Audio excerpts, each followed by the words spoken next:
Hello, everybody, and welcome to this week's episode of The Awesome with Cody. As usual, I'm your host, Cody, and today we are continuing the theme for December of 2020, non-traditional Christmas movies. And today, we are going to be talking about Gremlins. So for the folks who are just catching up, first week of December, I talked about The Night Before. Last week, week 2 of December, I talked about Krampus. Today, week 3, I'm talking about Gremlins. Next week, week 4, I'll be talking about Ernest Saves Christmas. And the last week of December 2020 will be Kiss Kiss Bang Bang. Tune in whenever you want and listen to those episodes when they come out. Not in the future. They're not out yet, so they're in the future. So come back, I guess, would be the thing. If you're listening to this presently and they're not out yet, come back. If they're already out, just keep going and listen to those too. I don't know why I said it that way. Anyways, hello everybody. Today's episode, like I said, is about Gremlins. Gremlins is a 1984 American comedy horror film directed by Joe Dante, written by Chris Columbus, not Christopher Columbus, the guy who discovered America, air quotes, but Chris Columbus, and I'll get into that, who that is, in a little bit. So, who made this and who's in it? I don't know why I said who made this, and who's in it. So, director Joe Dante has been featured on this show before, this episode especially, but this show before, because he directed a movie called Explorers, which I talked about a few months back, and it's real fun. But like I said, then he's directed a bunch of movies I actually enjoy. The original Piranha. He did Rock and Roll High School, The Howling. He did a segment in the Twilight Zone movie from 1983. He did Gremlins, the Explorers movie, which I talked about a couple months ago. A movie called Inner Space. He did The Burbs, Gremlins 2, Matinee, Small Soldiers, Looney Tunes Back in Action, Burying the X, which is one of the last films to feature Anton Yelchin, I believe, and TV-wise, he's done a handful of different single episode. Well, actually, he directed 10 episodes of Hawaii Five-0, the reimagining show between 2011 and 2017. He did 5 episodes of Erie, Indiana, which is an old fun show. He's done episodes of CSI New York, Legends of Tomorrow, MacGyver, the newer one, not the older one, Salem, Police Squad back in the day, which we'll get to in a minute because another person we talked about we're talking about this was actually in Police Squad. But yeah, that's Joe Dante. Done a bunch of good stuff. Next up, Chris Columbus, the writer of this movie, Gremlins. He has done a lot of different things. So, written-wise, he did Gremlins, Goonies, Young Sherlock Holmes. He wrote Little Nemo, Adventures in Slumberland, Only the Lonely with John Candy. Great movie. 9 Months with Hugh Grant, right? Yeah, Hugh Grant, Julianne Moore, Tom Arnold's in that one. And what other standout ones did he wrote? Christmas with the Cranks, which I talked about, or not talked about, but I watched with Paige during our Christmas movie nights. Directing, he's actually done quite a bit more than what he wrote on. So directing-wise, Adventures in Babysitting, he directed that one. Heartbreak Hotel, he also directed. Home Alone 1, Home Alone 2, Miss Doubtfire, he directed Only the Lonely as well as writing it. Same with 9 Months. He directed Miss Doubtfire, Bicentennial Man, Stepmom, I believe is the one with Susan Sarandon and Julia Roberts. Ed Harris is in that, and so is I can't remember. There's another person in that one too. I don't remember what it was. He directed the first two Harry Potter films, Harry Potter and the Sorcerer's Stone and Harry Potter and the Chamber of Secrets, as well as produced the third movie, Prisoner of Azkaban, and then other directorial movies. He did the movie adaptation for Rent, which, I mean, had a bunch of people in it. I'm not going to go over that one. I Love You, Beth Cooper, Percy Jackson and the Olympians, The Lightning Thief, the better of the two movies they made. Pixels, the one with Adam Sandler, and a bunch of other people in that too. And then he just recently came out with Christmas Chronicles 2, which he previously had produced the first one last... Was that last year or was that year before? Was that 2019? Nope, 2018. He produced it, and he then came back and wrote the sequel that just came out, as well as produced it and directed it. For producing wise, he's done a bunch of stuff too. Not as many. The original Fantastic Four movies. He produced the second Percy Jackson movie, which is actually terrible. He did The Witch, which I talked about a couple years ago. I think on here, or is it on the main podcast? It might have been on the main podcast when we gave each other stuff to do. He also produced, executive produced, I believe, The Lighthouse last year, of very popular fame. This year he had Scoob, the animated movie that came out. Produced Jingle All the Way, The Help, the Museum movies, I Killed Giants, which is a movie adaptation of a really good comic book, and that's about it. Yeah, it's Chris Columbus. I've talked about him before in here, and I'll talk about him again sometime. Next up, who is in the movie? So we have on camera, we have a few people. We have Zach Galligan, I believe is how you say his name, plays Billy Peltzer, the main character, the main protagonist in this one. Really the main protagonist is Gizmo, but whatever. He gets little time as much as Billy does. Billy. Zach is, I was going to say Billy has been in. Zach has been in a handful. He's done a bunch of stuff over the years. Most notably, definitely going to be Gremlins. He was in Waxwork, a horror movie from back in the day. Waxwork 2 also, don't forget that. He was in that one. He was in Warlock 2, actually, which is called Warlock the Armageddon. Is that the second one, right? Or is that the first one? No, it's a sequel.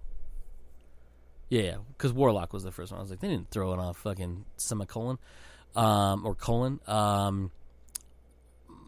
Most recently, he was in Madness in the Method, which is a movie directed and starring Jason Mewes of many things fame, but View Askew Universe fame, Kevin Smith stuff. Plays Jay in those movies. So he's in that one.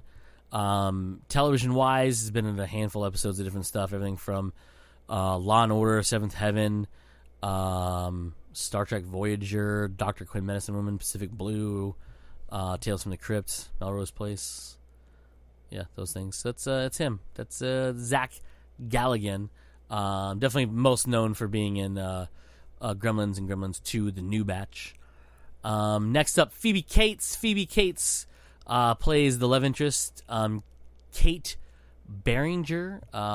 Phoebe she's probably most well known for being in Fast Times at Ridgemont High. But she was in a bunch of different things, a handful of things, but not a whole lot of things.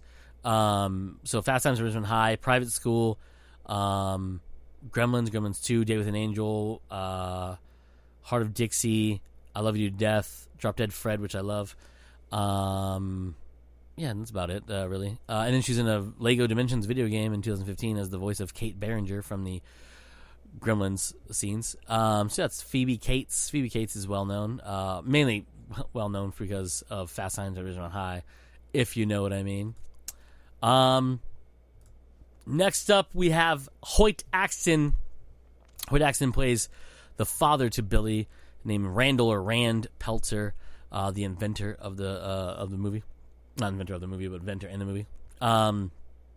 He is actually probably more well known as a singer songwriter. He's done. I mean, I don't know if he's well known as that, but he's done a lot of different albums throughout the years. I mean, all the way back in 1962, all the way up to 1998.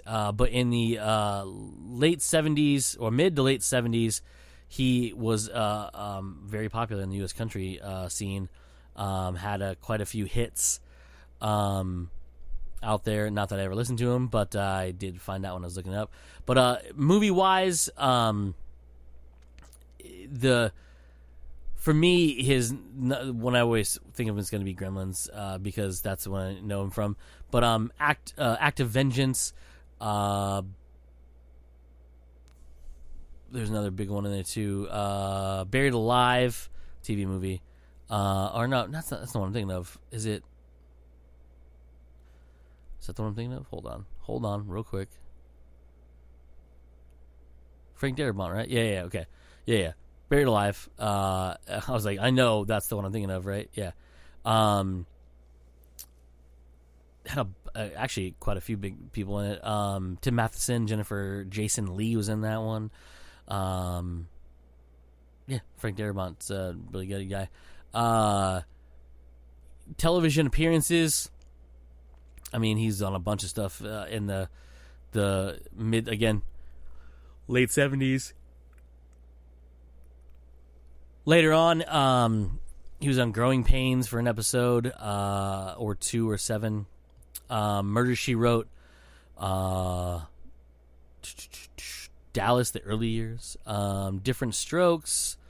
Flo, which is interesting because he plays himself in a lot of these ones in there. But Flo is interesting because Flo has to do with someone also in Gremlins, which I'll get to in a minute. Bionic Woman, I Dream of Jeannie, Bonanza, Hootenanny, where he played himself, actually. And I think he played a character in that, too, if I'm not mistaken. Oh, no, he played himself, and he was a performer on it. So, yeah, that's Hoyt Axton, everybody. Next up, we have Polly Holiday as Ruby Deagle. So, this is actually the person I was just talking about being in Flo. So, Ruby, or Polly Holiday, is known for being in a show called Alice. She played Florence Jean Castleberry, otherwise known as Flo, and then actually got her own show called Flo. That was a very short-lived spinoff, but it was a spinoff of that character.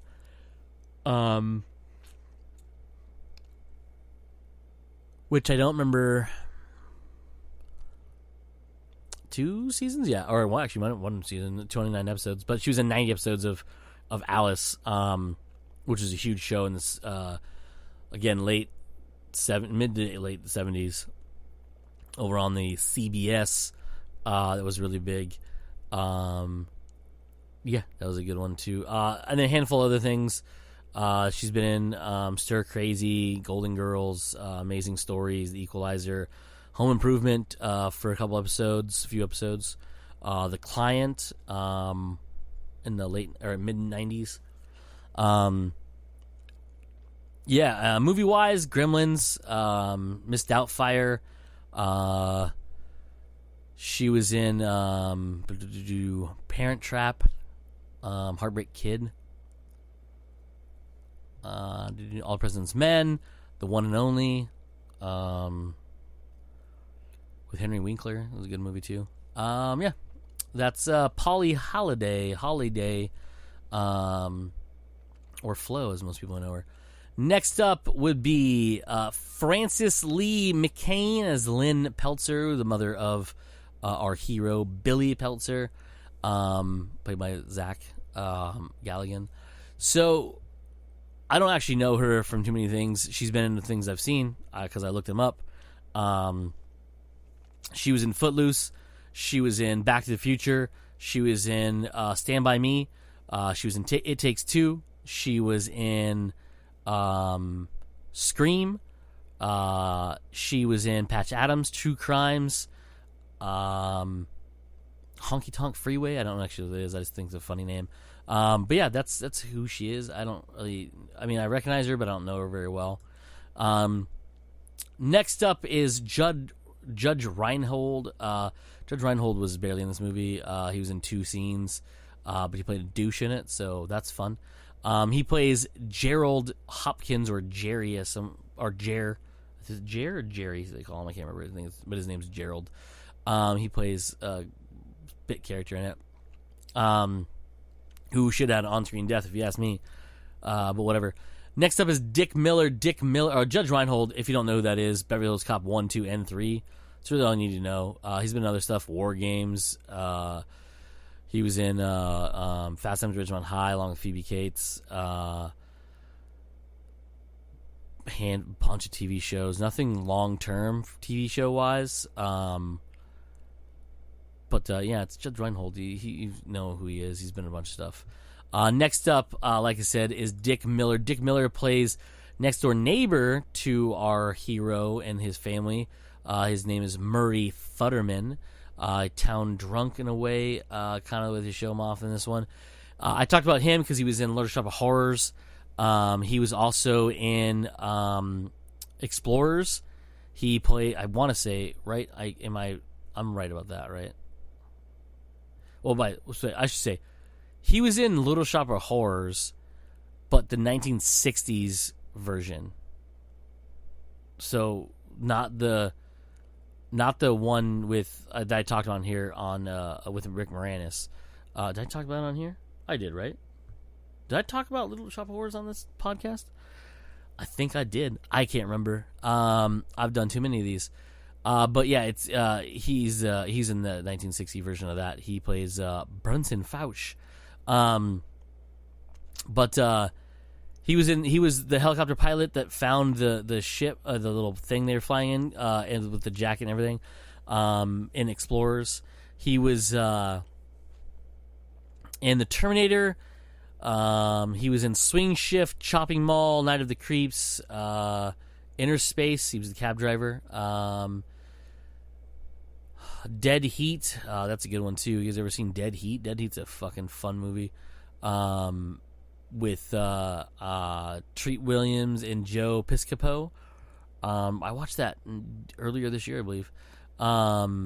He was in a couple episodes of The Flash on TV. He played Foss Knight. Our character's name was Foss Knight, really.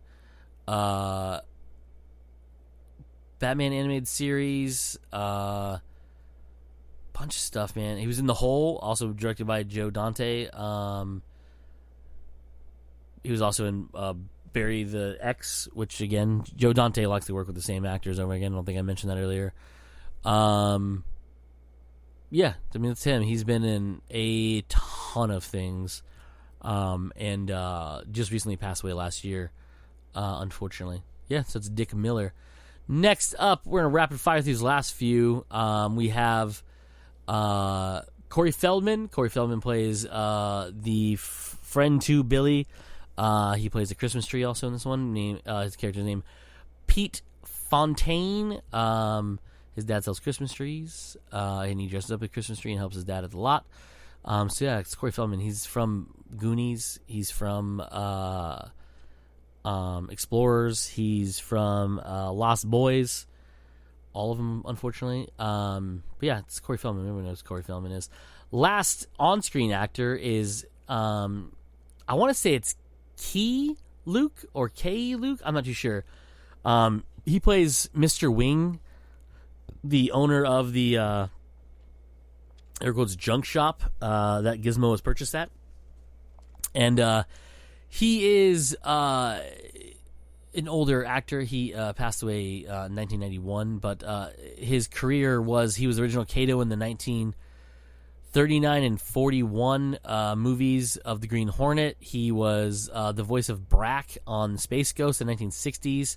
He was Master Po and Kung Fu on the televisions. And obviously he played in Gremlins. He was in a couple of the Charlie Chan movies back in the day.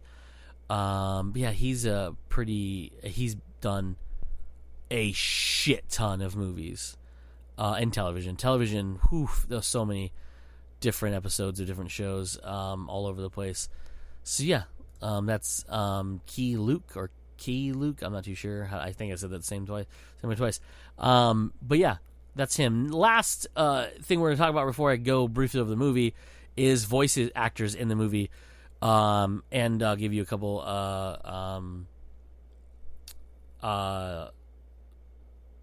cameos that were in too. I forgot why I forgot that word. So there was a bunch of people who did voices of different Mogwais / Gremlins. So Howie Mandel did the voice of Gizmo. Frank Welker did Stripe. Don Steele did the DJ Rockin' Rick Rialto. Reason I bring that up is Don Steele, famous for being on radio stations for, I think, literally ever. He was on like 30 stations. I mean, just ridiculous. TV-wise, he actually played himself in Once Upon a Time in Hollywood, the Quentin Tarantino movie. Nowhere to Run, which was the oh my god, what is his name? What is the name of that guy who's in that movie with the stuff? David Carradine. Good God, I'd look it up again. So he's in that. He did that. Death Race 2000, Rock and Roll High School. He plays Screamin' Steve Stevens, which is actually the reason they call him Rockin' Rick Rialto in this, because it's an homage to Rock and Roll High School, which I mentioned earlier in this here program. So yeah, it's Don Steele, everybody.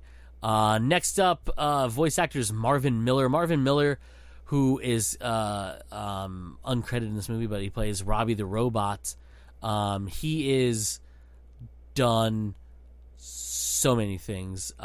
Radio, film, and voiceover actor. He's been in. He started in 1945, I believe, is when he got his start. But he was the narrator of Police Squad, which is what I mentioned earlier. He was one-shots of Land of the Lost, Mission Impossible, Pink Panther Show, Green Hornet, Superman, Aquaman, Hour of Adventure. He did the voice of Aquaman in 36 episodes. He was the narrator of the FBI for 117 episodes.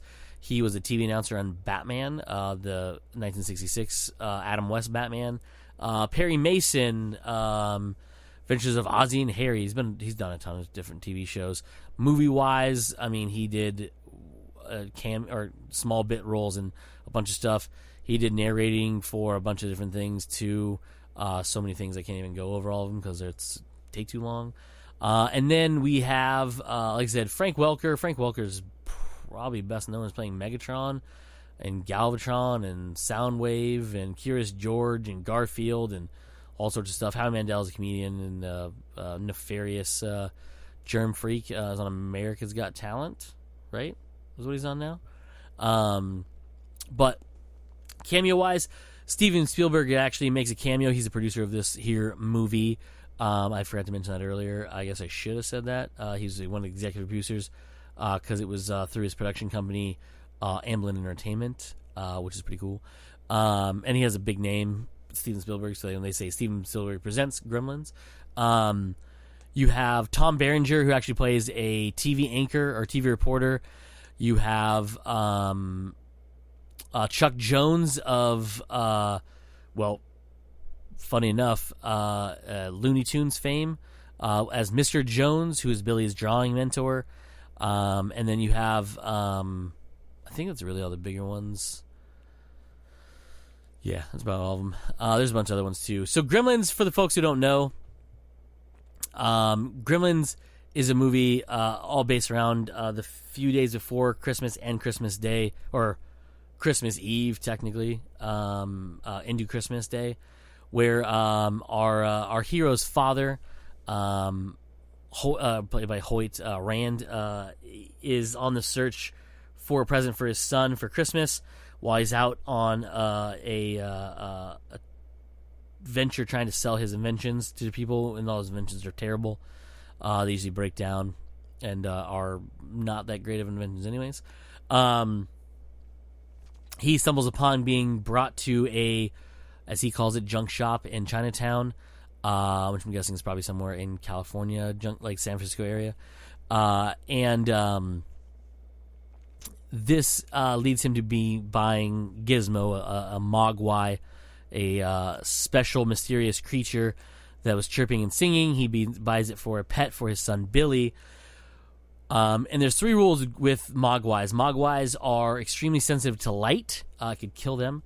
You do not want to get them wet. And you do not want to feed them after midnight, local time. A couple problems with this. Local time is a joke between Joe and us. So they're sensitive to light. All right, cool. Like it's bright light they don't like, not like light, but bright light. So like the sun can kill them. Flash from a camera drives them insane. Fire, things like that. Anything with a bright light that hurts them and can kill them. Don't get them wet. All right, cool. It's fine. Don't get them wet. I don't know if they get dirty, how you're supposed to clean them, but whatever. Also, it means you can't feed them water because it's water, and it's getting them wet. And then the problem with that is it takes place in a place where it snows, and snow is just frozen water, but yet in this one it doesn't seem to affect them, so be it far from me, whatever. And they don't have to be soaked in water either. Like, at one point, the part of the plot of the movie, Gizmo gets a little bit of water spilt on him from a jar holding a bunch of paintbrushes in it. Thanks, Corey Feldman. And he sprouts off 5 brand new Mogwais that grow instantly into 5 soon-to-be gremlins. Spoiler alert. And so, like, it's weird that it can't get wet. I mean, obviously, I'm guessing that's just water. I don't know if that's all water, whatever. I don't know. It's just they don't really break down the rules so well. And then the last thing, don't feed them after midnight. Is it midnight local time? Is their bodies? No, it's not. It's that time because otherwise, really, if you think about it, it's midnight somewhere. It's after midnight somewhere. You know what I mean? So it's a weird little thing. It's like the body just knows that it's, it's after midnight there. It's weird. If you just said don't feed them after dark, I guess the one thing. But really, it plays along with the plot because at one point, Billy accidentally feeds them after midnight because they cut the cord on his clock, and luckily it wasn't a digital clock; it was an analog clock, so it stayed at a time that he thought was actually the time, and it was after midnight. And he gave them fried chicken, and they loved it, and then eventually turned into gremlins because that's what happens. Bright light kills them. Sustained bright light kills them. Water makes them multiply. And then feed them after midnight, becoming gremlins. They transform into leathery bat-like creatures. Well, they look like bat-like skin or whatever. They don't have wings or whatever. They just have big ears and claws, and they're very vicious.